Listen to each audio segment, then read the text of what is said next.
Welcome back to a quick chat in the Cadillac. My name is SG. I like to explore the simplicity of complexity. So if you don't know, this is my show where I break it down for you, both real and quick.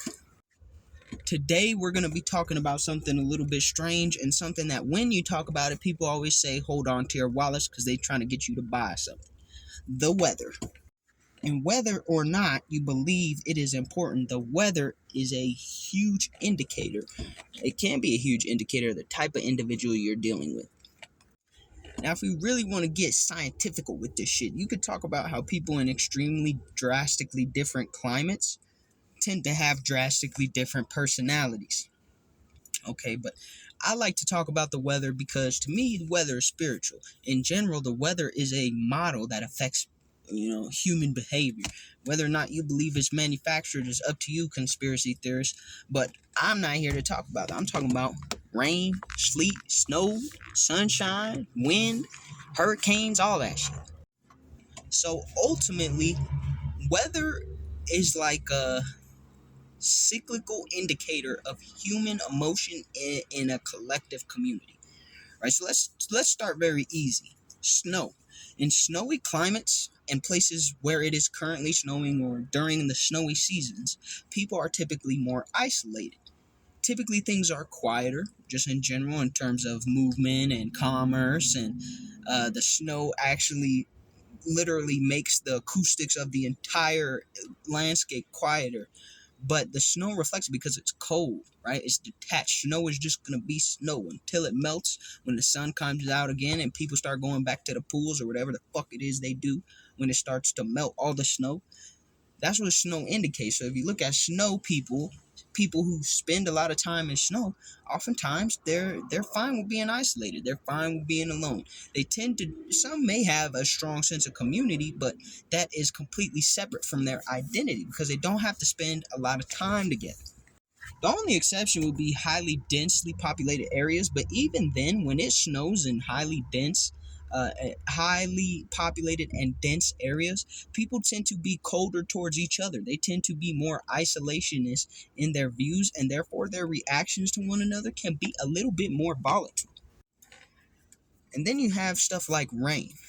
Okay, and this is where I start getting in my spiritual bag because people who spend time in snow, they like to isolate. It's time like in tarot they call it the hermit, right? Spend time self-reflecting. You have to be okay with yourself to exist in a state, a place, a location where it snows heavily because you're going to be spending a lot of time with yourself. And if you're not okay with yourself, it will be revealed because you'll be isolated a considerable amount of time, especially if it snows to the point where you're snowed in. Outside of that, we could look at rain. Okay, rain is something that is like a cleansing agent for the entire earth, and humanity acts no different, aside from the fact that acid rain is a thing and pollution and stuff. So rain brings out a tendency for people to cleanse themselves emotionally. Physically, if you spend a bunch of time in the rain getting water poured over you, I guess by default it might clean you up slightly. All the pollutants and stuff might make you feel sticky or kind of gross, to be honest with you. But whatever the case, the rain is meant to cleanse. So when rain comes through, it washes away a lot of emotion. It washes away a lot of previously stored energy throughout the earth. Absolutely. Like all the dead stuff, it gets, washed away or broken down to refertilize the new plants that grow up in the springtime, right? That's how rain typically works.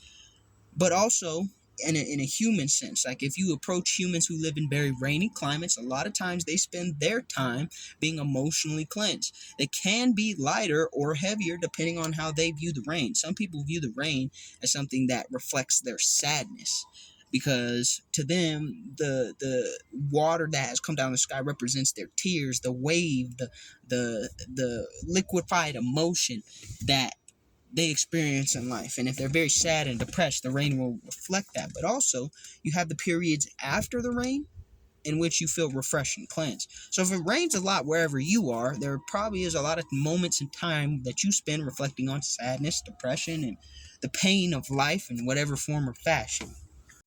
As an individual that I am personally, I love the rain. There are people like me who have already embraced the sadness of life and appreciate its value in contrast to, the joys of life or the anger of life, whatever the case, right? But there'll be people who, run outside and jump in the rain, and typically those people don't mind getting dirty because they understand that sometimes the experience is worth getting a little dirty, right?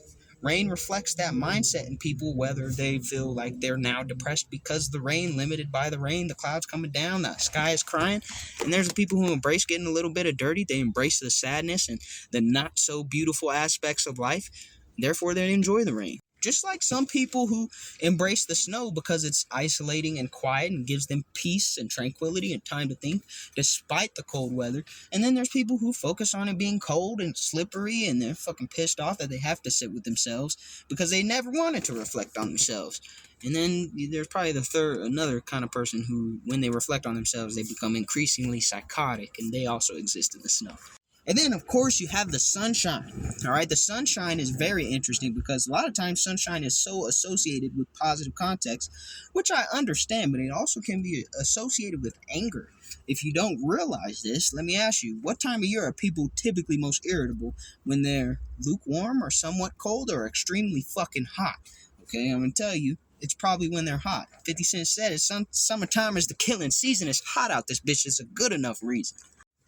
But that's the truth. Also, sunshine typically tends to bring people together and elevate their emotional volatility for two reasons. One, it is physically hotter, and two, their volatility goes up because they're experiencing more intake of light. Light is one of the highest frequencies out there in terms of how quickly it fucking moves. Ever heard of the speed of light?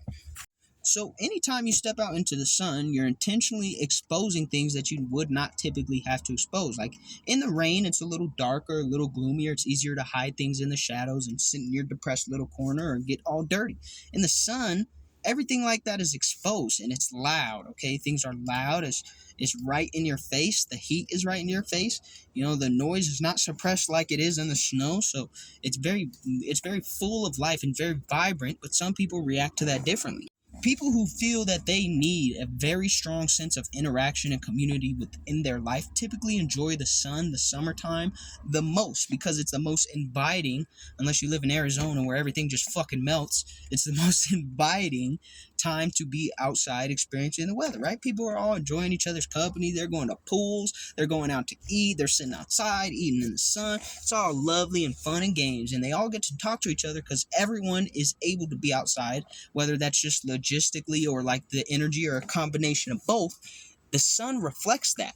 It also exists for people who don't appreciate their shadows being illuminated, in which case when they go outside, they feel hot, they feel bothered, they feel exposed in a way they did not previously feel exposed, and therefore they're unsafe. Much like people who have a strong sense of community being isolated for a long time, they get irritated and bothered and they feel unsafe because they don't have that interaction. It works the same with an opposite perception. So the weather is very interesting. I find myself enjoying most forms of weather. I don't like it when I get too fucking hot. I don't like it when I get too cold. And I don't like it when it gets, hail and sleet and shit like that, or hurricanes and all that stuff. Those are just like extreme examples of cleansing across a large scale or a large population, and sometimes it is very necessary.